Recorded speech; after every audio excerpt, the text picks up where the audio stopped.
حمد و صلات کے بعد نہایت ہی واجب الاحترام معزز و مکرم سامعین و حاضرین اکرام، اللہ رب العزت کا لا تعداد بار شکر ہے جس کی توفیق سے ماہ رمضان مبارک کی ان سہانی بابرکت ساعتوں میں شہروں میں سب سے بہترین جگہ سید الایام دنوں کے سردار دن جمعۃ المبارک کے دن اللہ کے گھر میں نماز جمعہ کے لیے حاضر ہیں۔ اللہ پاک ہماری حاضری کو اپنی بارگاہ اقدس میں قبول فرمائے۔ اس حاضری کو اللہ پاک ہم سب کے لیے ذریعہ نجات کفارہ سیئات بنائے۔ عزیزان محترم، آج میں اللہ رب العزت کی توفیق سے والدین کے ساتھ حسن سلوک کرنا، والدین کی اطاعت کرنا، ان کے ساتھ حسن سلوک کرنا، نیک برتاؤ کرنا، اس کا اجر و ثواب کیا ہے، اور والدین کی نافرمانی کرنا، والدین کو دکھ دینا، تکلیف دینا، اذیت دینا، نافرمانی کرنا، اس کا عذاب اور سزا کیا ہے۔ جس طرح ہم اللہ تعالیٰ کی توفیق سے کوشش کرتے ہیں اصلاح احوال کے حوالے سے جتنے بھی موضوعات ہیں ان کے اوپر گفتگو کی جائے، اسی طرح یہ بھی ایک اہم موضوع ہے اور ہمارے معاشرے میں اس کی بڑی اہم ضرورت ہے۔ میں ہمیشہ اپنے اساتذہ اور اپنے مشائخ کا ذکر کرتا رہتا ہوں، جہاں سے بھی لیتا ہوں ان کا ذکر کرتا ہوں کہ ان کی روح خوش ہوتی ہے اور ان کی توجہات نصیب ہوتی ہیں۔ میں نے یہ چیز ڈاکٹر غلام جیلانی برق صاحب سے سیکھی ہے۔ جس طرح ہمارے مسلک میں علماء کا طریق تھا کہ بس رٹی رٹائی تقریر کرنا، جہاں جانا ایک ہی تقریر کرنا، وہابی ایسے ہیں، دیوبندی ایسے ہیں، فلانے ایسے ہیں، تو وہ گھڑے والا مینڈک بن کے رہنا، ہمارا بھی یہی حال تھا۔ یہ جناب ڈاکٹر غلام جیلانی برق صاحب رحمۃ اللہ تعالیٰ علیہ، اللہ تعالیٰ ان کے درجات بلند کرے، ان کی کافی کتابیں میں نے دیکھیں۔ ان کے کتاب من کی دنیا بڑی اچھی ہے، کہیں سے ملے تو دیکھیں آپ اس کو۔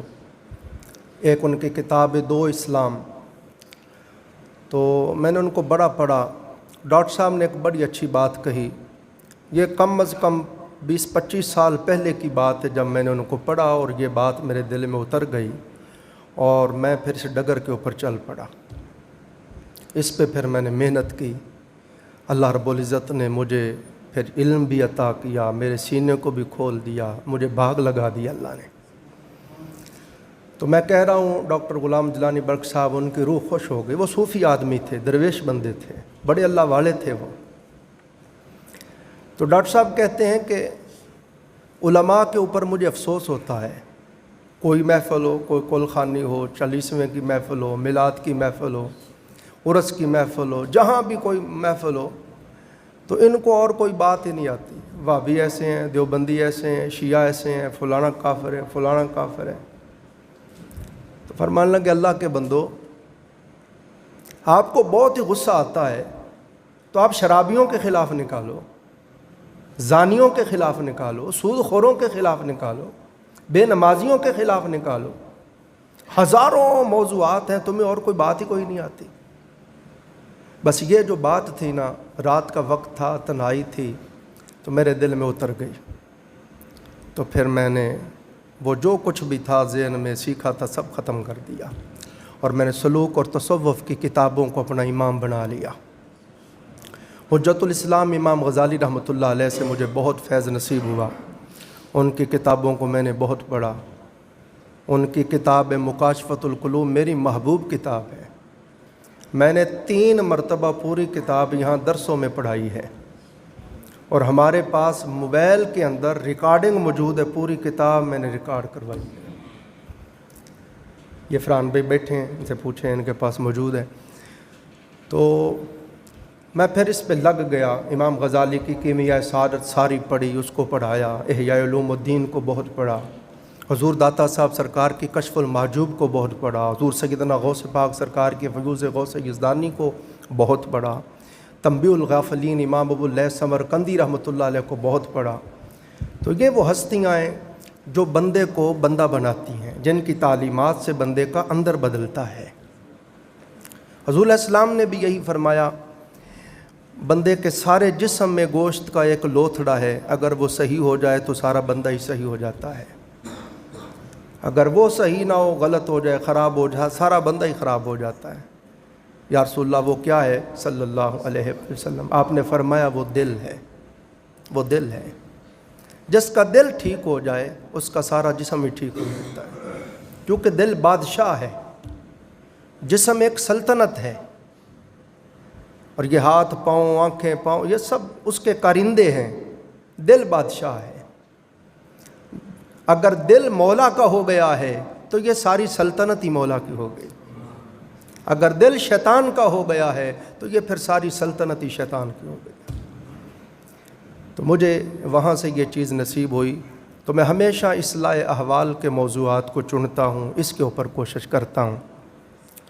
پھر جب میں خود پڑھتا ہوں تو میری خود اپنی اصلاح ہوتی ہے، تربیت ہوتی ہے۔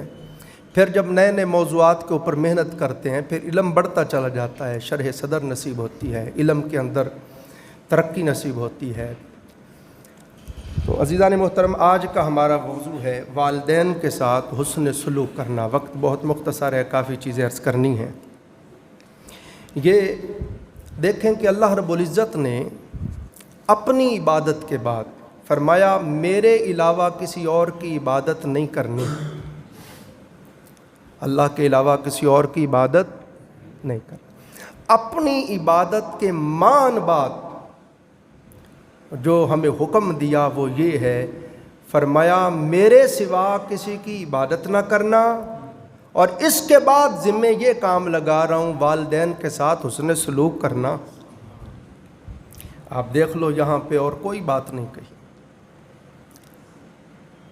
پھر اللہ رب العزت نے اپنے لیے لفظ رب بولا ہے، الحمدللہ رب العالمین، سب تعریف اللہ کے لیے ہے جو سارے جہانوں کا پالنے والا ہے۔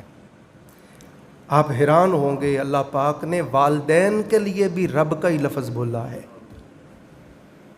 وَقُلْ رَبِّ ارْحَمْهُمَا كَمَا رَبَّيَانِي صَغِيرًا، یوں کہو کہ میرے رب میرے والدین پہ رحم فرما، جیسے میں چھوٹا تھا تو وہ مجھے پیار سے پالتے تھے، میرے رب تھے۔ ہاں جی، یہ مجازن معنی ہے، حقیقی رب تو اللہ ہے۔ سمجھے نا بات؟ ماں باپ بھی پالتے ہیں اولاد کو، اور رب بھی پالتا ہے، مگر فرق ہے، رب پالنے میں کسی کا محتاج نہیں ہے، ماں باپ پالتے ہیں مگر پالنے میں رب کے محتاج ہیں۔ ماں باپ اولاد کو پالتے ہیں مگر صرف اپنی اولاد کو پالتے ہیں، مگر جس کو رب کہتے ہیں وہ تمام عالمین کو پالتا ہے۔ ہاں جی، پھر آپ دیکھیں ہمارے اندر ہزارہا کمیاں ہوں، ہزارہا نالائکیاں ہوں، اللہ درگزر فرماتا ہے، پردے ڈالتا ہے، شفقت فرماتا ہے۔ اللہ تعالیٰ نے اپنی صفات کا ماں باپ کو مظہر بنایا ہے۔ ہمارے اندر ہزار نالائکیاں ہوں، پھر بھی ماں باپ محبت اور شفقت چھوڑتے نہیں ہیں۔ رب کائنات ہزاروں لاکھوں نعمتیں دیتا ہے مولا، اور دیتا دیتا مولا تھکتا نہیں ہے۔ ماں باپ کا بھی یہی حال ہے، اولاد کے لیے چاہتے ہیں یہ بن جائے، یہ بن جائے، یہ اس کو مل جائے، یہ مل جائے، ماں باپ بھی تھکتے نہیں ہیں۔ ہمارے وجود کا حقیقی پیدا کرنے والا تو اللہ ہی ہے، مگر مجازی طور پر، ظاہری طور پر ماں باپ اس کا ذریعہ اور سبب بنے ہیں۔ اس لیے اللہ رب العزت نے اپنی عبادت کے بعد ان کے ساتھ حسن سلوک کرنے کا حکم دیا ہے۔ وقت نہیں نا، کافی باتیں کرنا چاہتا ہوں کہ آپ دیکھیں ماں باپ کس طرح اذیتیں سہ کے، تکلیفیں برداشت کر کے، مشقتیں برداشت کر کے اپنی اولاد کے لیے کیا کیا نہیں کرتے. ہم اپنی اولاد کی خاطر دیکھیں ہمارے دوست اپنا دیس وطن چھوڑ جاتے ہیں, گھر بار چھوڑ جاتے ہیں, بیویاں چھوڑ جاتے ہیں, رشتہ داروں کو چھوڑ جاتے ہیں, دوستوں کو چھوڑ جاتے ہیں, دوسرے ملکوں میں جاتے ہیں, وہاں زبان اپنی نہیں ہے, کلچر اپنا نہیں ہے. ہاں جی, بیوی بچوں سے ہجر فراق میں رہتے ہیں, دکھ سہتے ہیں, اذیتیں سہتے ہیں, مشقتیں کرتے ہیں, کس لیے کہ میرے بچوں کے لیے کچھ بن جائے. تو کتنی شرمندگی کی بات ہوگی کہ ہم ان ماں باپ کا قدر نہ کریں. تو دوستو, بخاری و مسلم کی متفق علیہ حدیث ہے. حضرت عبداللہ بن مسعود رضی اللہ تعالیٰ عنہ اس کے راوی ہیں. فرماتے ہیں میں نے رسول پاک صلی اللہ علیہ وآلہ وسلم کی بارگاہ میں عرض کی, آقا حبیبی یا رسول اللہ, لجپال آقا مجھے فرمائیے اللہ رب العزت کو کون سا عمل سب سے زیادہ پسند ہے؟ جتنے بھی ہم اعمال کرتے ہیں سارے عملوں میں سے سب سے زیادہ کون سا عمل اللہ کو محبوب ہے؟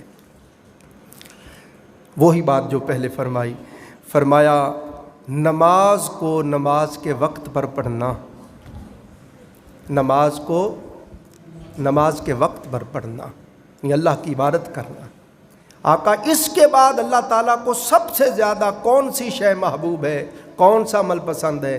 آقا علیہ السلام نے فرمایا والدین کے ساتھ حسن سلوک کرنا. اب سراپائے گوش بن کے محبت کے ساتھ ہمتن گوش ہو کے دل کے نہا خانے میں اس کو لکھیں اور اس سبق کو عام کریں, فکر کو عام کریں. جو آپ کو آج سمجھ آ جائے گی کہ آپ جتنے مرضی حاجی ہوں, جتنے مرضی نمازی ہوں, جتنے مرضی صوفی ہوں, اگر والدین خوش بھی نہیں ہیں تو آپ کچھ بھی نہیں ہیں. میں قرآن اور سنت کی روشنی میں آپ کی خدمت میں عرض کر رہا ہوں. پھر بخاری, مسلم, ابو داؤد, نسائی سب حدیث کی کتابوں میں آیا. عبداللہ بن عمر بن عاص رضی اللہ تعالیٰ عنہ راوی ہیں. فرماتے ہیں کہ ایک شخص نے آقا علیہ السلام کی بارگاہ میں عرض کی, یا رسول اللہ صلی اللہ علیہ وسلم, لجپال آقا میں جہاد پہ جانا چاہتا ہوں. آقا علیہ السلام نے فرمایا تیری والدہ زندہ ہے؟ عرض کی جی آقا زندہ ہے. فرمایا گھر چلا جا اور ماں کی خدمت میں ہی جہاد کر.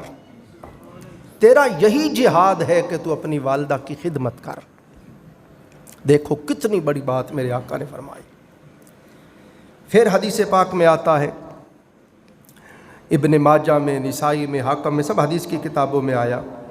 حضرت جہمہ رضی اللہ, ایک حضور کے صحابی ہیں, وہ آقا علیہ السلام کی بارگاہ میں آئے. انہوں نے عرض کی یا رسول اللہ میں اجازت لینے آیا ہوں, مشورہ کرنے آیا ہوں, میں جہاد پہ جانا چاہتا ہوں. آقا علیہ السلام نے فرمایا تیری والدہ زندہ ہے؟ کہ جی آقا زندہ ہے. آقا علیہ السلام نے فرمایا جا ماں کو راضی کر, اپنی والدہ کی خدمت کر اور اس کو خوش کر. جنت تیری ماں کے قدموں کے نیچے ہے. جہاد کے ذریعے جس جنت کو پانا چاہتا ہے وہ جنت تو تیری ماں کے قدموں کے نیچے ہے. سبحان اللہ, سبحان. پھر ایک اور حدیث ہے, یہ ابو داؤد, ترمذی, نسائی, ابن ماجہ, ابن حبان سب حدیث کی کتابوں میں ہے. حضرت انس رضی اللہ راوی ہیں. فرماتے ہیں ایک شخص نے عرض کیا یا رسول اللہ صلی اللہ علیہ وسلم, لجپال آقا میں جہاد پہ جانا چاہتا ہوں مگر اس کی قدرت نہیں رکھتا, دل میں بزدلی ہے یا مجبوریاں ہیں, تو میں کیا کروں؟ آقا علیہ السلام نے فرمایا تیری والدہ زندہ ہے؟ والد صاحب یا والدہ یا دونوں؟ اس نے عرض کی نہیں یا رسول اللہ میری والدہ ہیں, بہت بوڑھی ہیں اور زندہ ہیں. آقا علیہ السلام نے فرمایا جا اس کی جا کے خدمت کر. فرمایا تو جہاد کی بات کرتا ہے, ماں کی خدمت کر, ماں کو خوش کر لے. خدا کی قسم یہی تیرا جہاد بھی ہے, یہی تیرا عمرہ بھی ہے, یہی تیرا حج بھی ہے. یہ سارا کچھ آقا علیہ السلام نے فرما دیا. پھر عزیزان محترم آپ دیکھیں سیدنا عبداللہ بن عمر رضی اللہ عنہما سیدنا فاروق اعظم رضی اللہ کے شہزادے ہیں اور بڑے حضور کے جلیل القدر صحابی ہیں اور صوفی صحابہ میں سے ہیں اور فنا فی الرسول صحابہ میں سے ہیں. سرکار کی ذات سے انتہا درجے کا عشق کرتے تھے. وہ خود اس کے راوی ہیں. فرماتے میری بیوی تھی، حسین تھی، خوبصورت تھی، مجھے اس سے بڑی محبت تھی، تو میرے والد محترم سیدنا فاروق اعظم رضی اللہ تعالیٰ عنہ نے مجھے حکم دیا کہ اس کو طلاق دے دو۔ میں نے طلاق نہیں دی، انہوں نے حضور کو شکایت کی۔ آقا علیہ السلام نے مجھے بلایا، پوچھا، عرض کی جی آقا میرے والد صاحب نے کہا ہے۔ آقا علیہ السلام نے فرمایا جس طرح فاروق اعظم فرماتے ویسے کر، تو جانتا نہیں تیرا باپ کوئی عام آدمی نہیں ہے، تیرا باپ وہ ہے جس کی مرضی پہ اللہ کا قرآن اترتا ہے، تیرا باپ وہ ہے جسے دیکھ کر شیطان راستہ چھوڑ کے بھاگ جاتا ہے، تیرا باپ وہ ہے جس کے آنے سے اسلام کو تمکن ملا، عزت ملی، نصرت ملی، غلبہ ملا ہے۔ عمر فاروق جیسا اگر کہہ رہا ہے تو اس میں ضرور کوئی بات ہے۔ تو اس میں سمجھایا یہ جا رہا ہے کہ اگر باپ کہے یہ باپ کا حق ہے، باپ اگر حکم دے کہ بیوی کو چھوڑ دو تو بیوی کو چھوڑ دو، مگر ماں باپ کو نہ چھوڑو۔ اور ہمارا حال یہ ہے، ہم ماں باپ کو چھوڑ دیتے ہیں، بیویوں کو نہیں چھوڑتے۔ پھر عزیزان محترم دیکھیں کتنی خوبصورت بات ہے، سبحان اللہ، پڑھ کے مجھے سرور آ گیا۔ حضرت انس رضی اللہ تعالیٰ عنہ اس حدیث کے راوی ہیں، فرمایا آقا علیہ السلام نے جو شخص بھی اپنے ماں باپ کے ساتھ نیکی کرتا ہے، حسن سلوک کرتا ہے، توجہ کریں، حسن سلوک کرتا ہے، آقا علیہ السلام نے فرمایا جب بھی وہ ماں باپ کے ساتھ نیک سلوک کرے، حسن سلوک کرے، نیکی کا برتاؤ کرے، ادب سے پیش آئے، محبت کرے، خدمت کرے، فرمایا جتنی بار وہ ادب کرتا ہے، محبت کرتا ہے، خدمت کرتا ہے، حسن سلوک کرتا ہے، ہر بار اللہ پاک اس کے لیے جنت میں شجر طوبہ لگا دیتا ہے۔ اور شجر طوبہ، جنت کا جو شجر طوبہ پتہ کتنا بڑا ہے؟ آقا علیہ السلام نے فرمایا کوئی عربی نسل کے گھوڑے پہ بیٹھ جائے اور 100 سال اس کو دوڑاتا رہے، اس درخت کا سایہ ہی ختم نہیں ہوگا۔ تب آپ سوچیں نا، اتنا بڑا درخت لگانے کے لیے پھر اتنی بڑی جگہ بھی تو چاہیے۔ تو پتہ یہ چلا پہلے اللہ اس کو وسیع و عریض جنت عطا کرتا ہے، پھر اس میں اس کے لیے اللہ تعالیٰ اتنا بڑا شجر طوبہ لگاتا ہے۔ اور پھر ایک بار نہیں، جتنی بار حسن سلوک کرتا جا، فرما ہر بار تیرے لیے جنت میں شجر طوبہ لگاتے جائیں گے۔ اور نہ صرف یہ، فرمایا کہ جب کوئی بندہ اپنے والدین کے ساتھ حسن سلوک کرے، ان کے دل کو خوش کر دے، اللہ اس کی عمر کو دراز کر دیتا ہے۔ میں نے پڑھا ہے کوئی بندہ خوش نصیب ہو، خوش بخت ہو، ماں باپ کی نافرمانی کرے، ماں باپ کو اذیت دے، تکلیف دے، اللہ خوش بختوں کی فہرست سے اس کا نام کاٹ کے بدبختوں میں شامل کر دیتا ہے۔ کوئی ازلی بدبخت، بد نصیب، شقی ہو، ماں باپ سے حسن سلوک کرے، ادب کرے، خدمت کرے، محبت کرے، خدا کی قسم بدبخت ہو، اللہ اس کو خوش بخت بنا دیتا ہے۔ پھر عزیزان محترم سرور کائنات صلی اللہ علیہ وآلہ وسلم نے فرمایا، مسلم شریف میں حدیث ہے، آقا علیہ السلام نے فرمایا اس کی ناک خاک آلود ہو، اس کی ناک خاک آلود ہو، اس کی ناک خاک آلود ہو۔ صحابہ اکرام رضوان اللہ علیہ مجمع نے کی آقا کس کی؟ فرمایا جو اپنے والدین کو، دونوں کو یا دونوں میں سے ایک کو بڑھاپے میں پائے اور ان کی خدمت کر کے جنت نہ حاصل کر لے، اپنی بخشش نہ کروا لے۔ پھر حدیث پاک میں آتا ہے، جس کی وجہ سے اس موضوع کا میں نے چناؤ کیا، کہ حضور علیہ الصلوۃ والسلام تشریف لائے، جمعۃ المبارک کا دن تھا، حضور علیہ السلام ممبر کی پہلی سیڑھی پر حضور نے قدم رکھا، فرمایا آمین، دوسری سیڑھی پہ قدم رکھا، فرمایا آمین، تیسرے زینے پہ حضور تشریف فرما ہوئے، فرمایا آمین۔ بعد میں صحابہ کرام نے پوچھا یا رسول اللہ خلاف معمول آج ہم نے یوں دیکھا۔ آقا علیہ السلام نے فرمایا جب میں ممبر پہ جلوہ افروز ہونے لگا، پہلی سیڑھی پہ پہلے زینے پہ قدم رکھا تو جبرائیل علیہ السلام میرے پاس آ کے کھڑے ہو گئے اور انہوں نے دعا کی کہ پروردگار عالم، جو کوئی ماں باپ کو، دونوں کو یا دونوں میں سے ایک کو بڑھاپے میں پائے اور ان کی خدمت کر کے اللہ رب العزت کو خوش نہ کر لے، وہ ہلاک ہو جائے، وہ اللہ کی رحمت سے دور ہو جائے، وہ دوزخ میں جائے۔ یہ جبرائیل نے دعا کی اور امام الانبیاء علیہ السلام فرماتے میں نے کہا آمین۔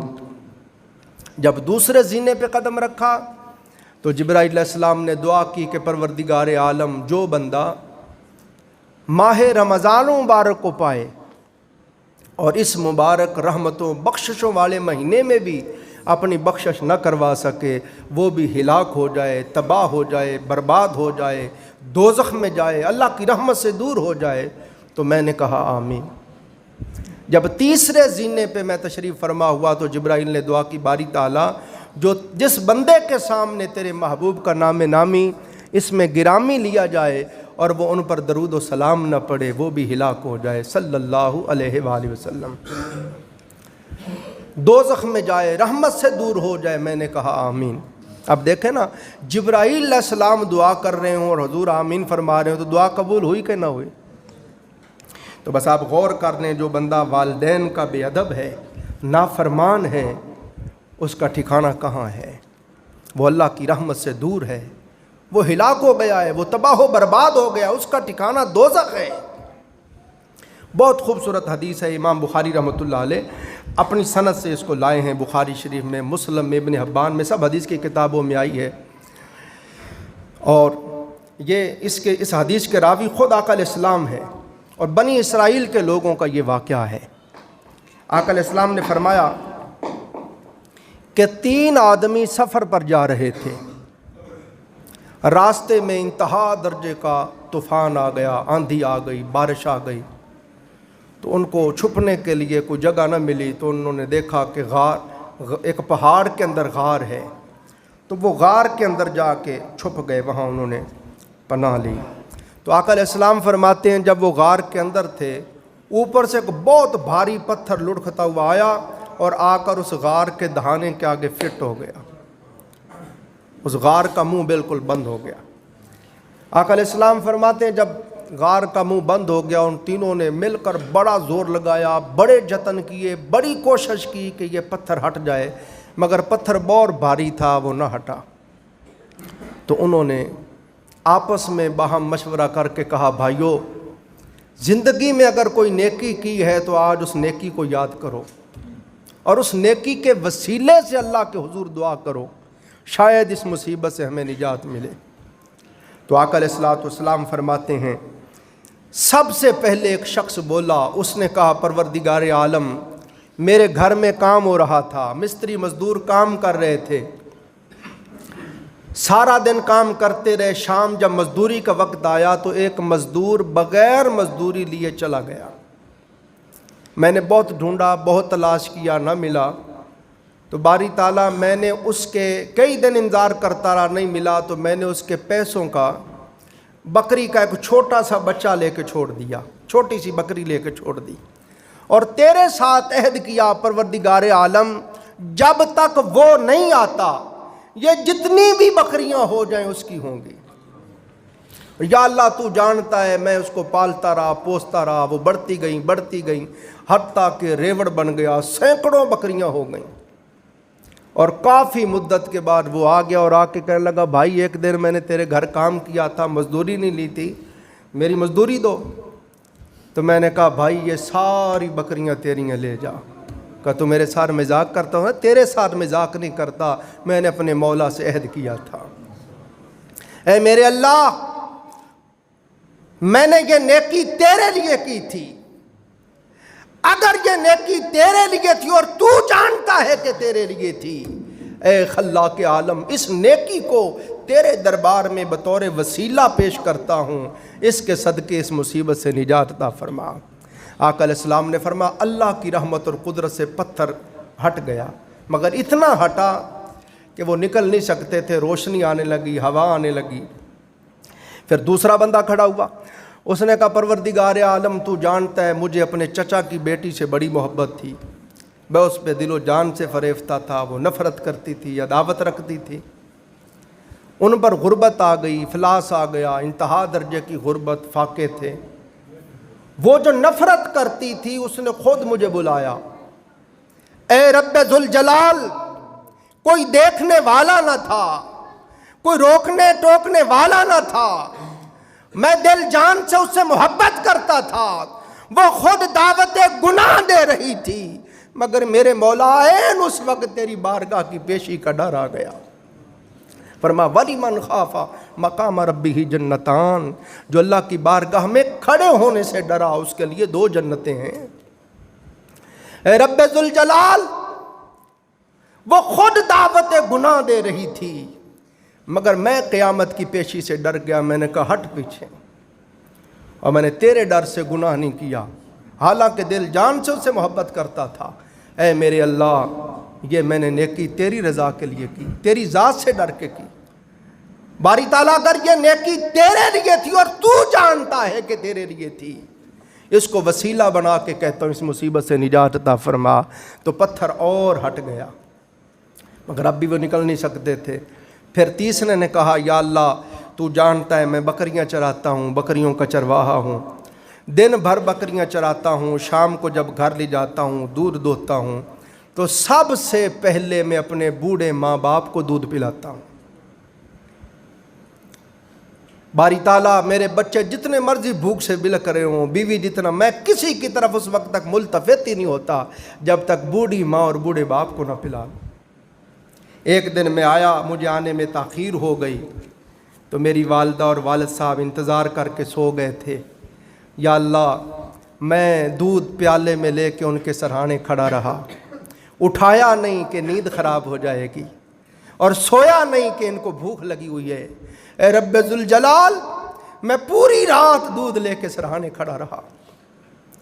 اے اللہ تو جانتا یہ میری نیکی تیری رضا کے لیے تھی، اس نیکی کو وسیلہ بناتا ہوں، ہماری مشکل آسان فرما۔ جو ہی اس نے کہا اللہ نے پتھر کو دروازے سے ہٹا دیا۔ تو دیکھو دوستو، نیکی کرنا یہ نیکیاں ہیں جو برے وقت میں بندے کے کام آتے ہیں۔ حضور نے فرمایا صدقہ دو، الصدقۃ رد البلا، صدقہ بلاؤں کو ٹال دیتا ہے۔ صدقہ ایسی چیز ہے جو بلا اتر چکی ہے اسے بھی ٹال دیتا ہے، جو اترنے والی اسے بھی ٹال دیتا ہے۔ پھر عزیزان محترم، ماں باپ کی شان کا یہ عالم ہے۔ حدیث پاک میں آیا حضور علیہ السلام کی بارگاہ میں ایک صحابی نے عرض کی یا رسول اللہ، میں نے منت مانی تھی، نظر مانی تھی کہ میرا اگر یہ کام ہو گیا تو میں کعبۃ اللہ شریف کے دروازے کی اوپر والی چوکھٹ کو بوسہ دوں گا اور نیچے والی چوکھٹ کو بوسہ دوں گا۔ عرض کی یا رسول اللہ صلی اللہ علیہ وسلم، لجپال آقا، کام میرا ہو گیا ہے اور اب مکہ پاک جانے کے میرے پاس وسائل نہیں ہیں، تو اب میں کیا کروں؟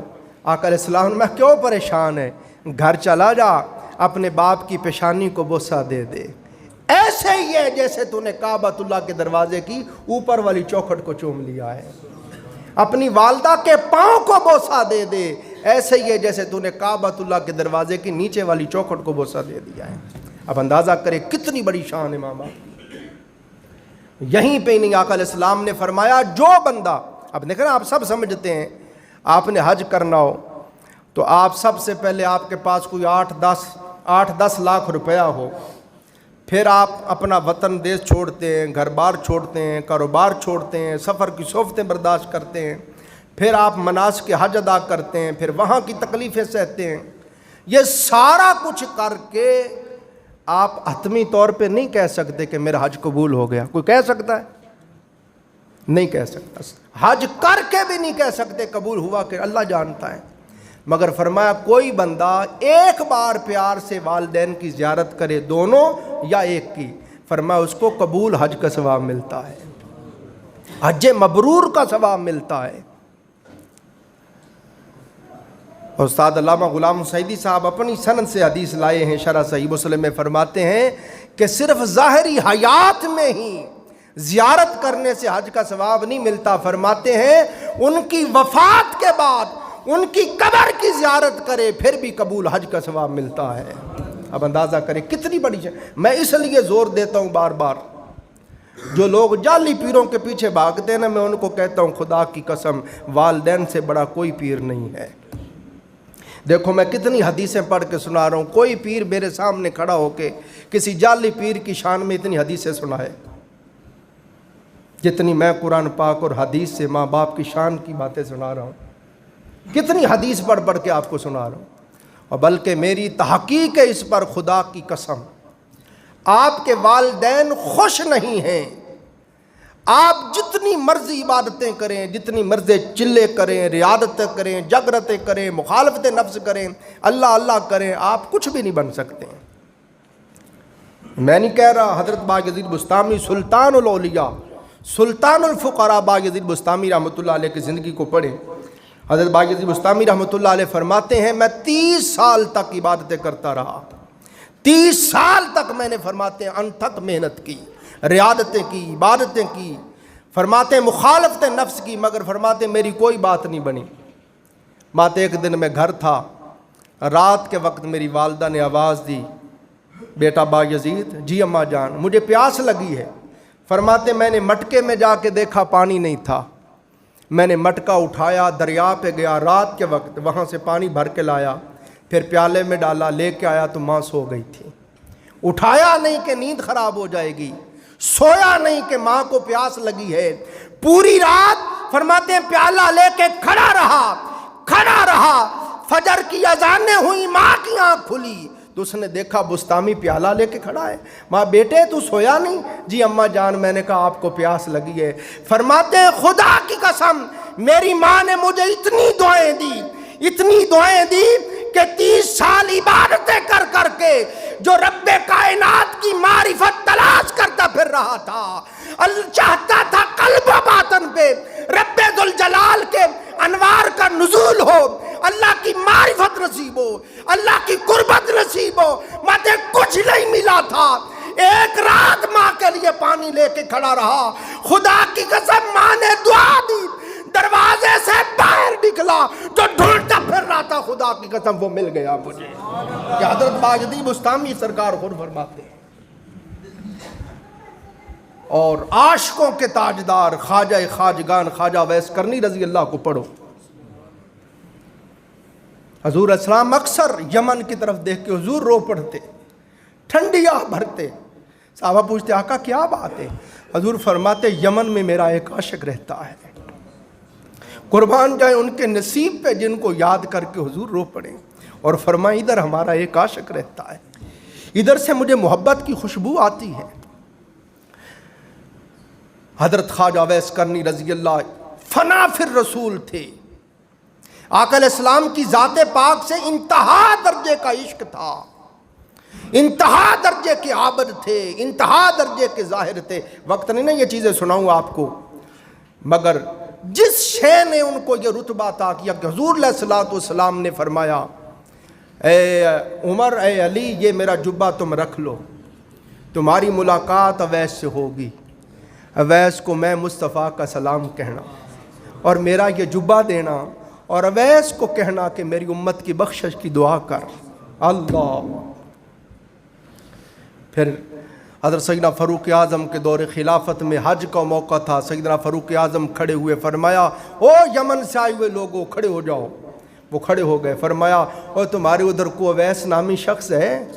ان کا حضور آپ نے اس کو کیا کہنا ہے، وہ تو دیوانہ ہے، وہ بکریاں چراتا ہے، لوگ جب روتے ہیں وہ ہنستا ہے، لوگ ہنستے ہیں وہ روتا ہے۔ فرمایا ہم نے اس دیوانے کو ہی ملنا ہے۔ تو یہ حضرت عمر فاروق اور مولا علی شیر خدا، دنیا جہان کے اقطاب اغواس جمع ہو جائیں، حضور کے ادنا سے صحابی کی گرد راہ کو نہیں پہنچ سکتے، مگر حضرت عمر فاروق امام المتقین شہنشاہ ولایت جن کی مہر سے ولی بنتے ہیں، یہ خود سفر کر کے اویس کو ملنے کے لیے گئے، حضور علیہ السلام کا سلام کہا، حضور کا جبہ دیا اور کہا حضور نے فرمایا تھا میری امت کی بخشش کی دعا کرنا۔ پھر آپ نے جبہ آگے رکھ لیا، سر سجدے میں رکھ کے روتے رہے، لگتا تھا کہ آپ رو رو کے آپ کی روح پرواز کر جائے گی۔ حضرت عمر تلی آگے بڑھے، بھائی بس بھی کر دیں آپ۔ سر سجدے سے اٹھایا، فرمایا میری دعا سے اللہ رب العزت نے قبیلہ بنی کلب کی بکریوں کے بالوں کے برابر حضور کی امت کو بخش دیا ہے، اگر آپ مجھے نہ اٹھاتے تو خدا کی قسم ساری امت بخشوا کے چھوڑتا۔ تو انہوں نے کہا حضور نے بھی یہی فرمایا تھا، قبیلہ بنی کلب کی بکریوں کے بالوں کے برابر اللہ ان کی دعا سے میری امت کو بخش دے گا۔ تو دیکھیں گے حضرت اویس کرنی اتنا بڑا رتبہ جانتے کس وجہ سے ملا؟ صحابہ کہتے یا رسول اللہ اتنا عشق کرتا ہے تو وہ آپ کو ملنے کیوں نہیں آتا؟ تو حضور فرماتے اس کی بوڑھی ماں ہے، اس کی ماں کا خیال کرنے والا کوئی نہیں، تو وہ کہتا اگر میں چلا گیا تو بوڑھی ماں کا کیا بنے گا؟ وہ ماں کی خدمت نے اس کو روک رکھا ہے۔ تو یہ جو رتبہ، یہ جو مقام ملا کہ حضور تعریف فرما رہے ہیں، ان سے اپنی امت کی بخشش کی دعا کروا رہے ہیں، یہ بوڑھی ماں کی خدمت سے یہ مقام نصیب ہوا ہے۔ آپ چاہتے ہیں آپ کے لطائف کھلیں، آپ کی منزلیں کھلیں، آپ صاحب روحانیت بنیں، صاحب مقام بنیں، سب سے پہلے والدین کو خوش کریں۔ جب کوئی چلہ شروع کریں، کوئی عبادت شروع کریں، کوئی ریاضت شروع کریں، والدین کے قدموں کو بوسہ دے کے بیٹھیں۔ خدا کی قسم منزلیں خود چل چل کے آپ کے قدموں کے نیچے آنے لگ جائیں گے۔ اور جو اصلی پیر ہیں، جن کی نگاہ سے دعا سے کام بننا ہے، ان کو چھوڑ کر آپ ادھر ادھر جعلی پیروں کے پیچھے پھرتے رہتے ہیں۔ حضور علیہ السلام نے فرمایا جو فائدہ پیغمبر کی دعا جو فائدہ امت کو دیتی ہے، وہ فائدہ باپ کی دعا اولاد کو دیتی ہے۔ دیکھیں کتنی بڑی بات میرے آقا نے فرمائی۔ پھر عزیزان محترم آقا علیہ السلام نے فرمایا، ایک شخص نے کہا یا رسول اللہ میرے حسن سلوک کا سب سے زیادہ حقدار کون ہے؟ فرمایا تیری ماں ہے۔ پھر اس نے کہا یا رسول اللہ کون ہے؟ میں تیری ماں ہے۔ پھر یا رسول اللہ کون ہے؟ میں تیری ماں ہے۔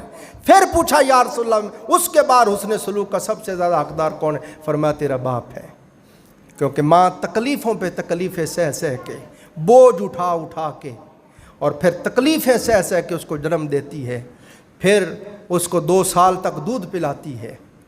فرمایا اس لیے ماں کا حق باپ سے زیادہ ہے۔ اور یہاں تک حضرت مفتی احمد یار قاسم نعیمی رحمۃ اللہ علیہ نے لکھا ہے کہ ایک شخص نے اپنی والدہ کو اپنے کندھوں پر اٹھا کے 7 حج کروائے۔ کتنے؟ 7 حج کروائے۔ اور آپ جو حاجی ہیں وہ جانتے ہیں کہ حج کرنا کتنا مشکل ہے۔ طواف کعبہ کرنا، پھر صفا مروہ کی صحیح کرنا، مزدلفہ جانا، منا جانا، میلوں چلنا پڑتا ہے۔ تو اس نے 7 حج کندھوں پہ اٹھا کے ماں کو کروائے، اور کعبے میں کھڑے ہو کے کہنے لگا مولا اب تو میں نے اپنی ماں کا حق ادا کر دیا ہے۔ غیب سے آواز آئی اور کیا بات کرتا ہے، ابھی تو ماں کی شفقت و مہربانیوں کی جو ایک رات اس نے تیری خاطر تکلیف سہی ہے نا، ایک رات کا بھی بدلہ نہیں دے سکا ہے۔ مفتی صاحب لکھتے ہیں آگے کہ بچپن میں تو چھوٹا تھا، تو نے پیشاب کر دیا، تیری ماں نے تجھے اپنی جگہ خشک جگہ پہ سلا دیا اور خود پیشاب پہ لیٹ گئی، تو نے ادھر بھی پیشاب کر دیا، غربت تھی اور چادر بستر نہیں تھا، وہ ساری رات خود پیشاب پہ لیٹی رہی اور تجھے سینے پہ لٹائے رکھا۔ وہ جو اس کی ایک رات کی خدمت ہے نا، یہ تیرے 7 حج کروانا اس کا بھی بدلہ، ایک رات کا بھی بدلہ نہیں ہوا ہے۔ تو یہ ماں باپ کا مقام ہے۔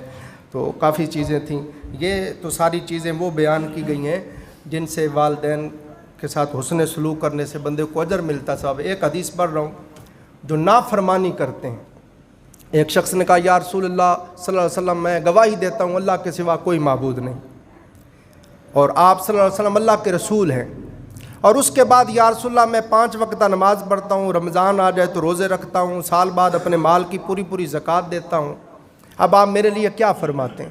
آقا علیہ السلام نے فرمایا تو جنت میں جائے گا اور تیرا حشر نشر انبیاء، صدیقین اور شہداء کے ساتھ ہوگا۔ جب وہ چلنے لگا حضور نے 2 انگلیاں کھڑی کر میں ٹھہر، بشرطے کہ تو نے اپنے ماں باپ کی نافرمانی نہ کی ہوئی۔ تو حضور علیہ السلام نے 2 ٹوک فرما دیا، یہ توحید و رسالت پر ایمان رکھنا، نماز، روزہ، حج، زکوٰۃ، یہ ساری چیزیں بخشواتی ہیں، جنت میں لے جانے کا موجب ہے، بشرطے کہ ماں باپ خوش ہوں۔ اگر ماں باپ راضی نہیں ہے تو خدا کی قسم نہ کوئی نفل قبول ہے، نہ کوئی فرض قبول ہے، نہ کوئی حج قبول ہے، نہ کوئی زکوٰۃ قبول ہے۔ یہ اللہ تعالیٰ نے والدین کو مقام عطا فرمایا۔ دوستو وقت ختم ہو گیا، انشاءاللہ اس پہ پھر آگے پھر کسی گفتگو کریں گے۔ اللہ تعالیٰ سمجھنے عمل کرنے کی توفیق عطا فرمائے۔ سیدنا و مولانا محمد اللہ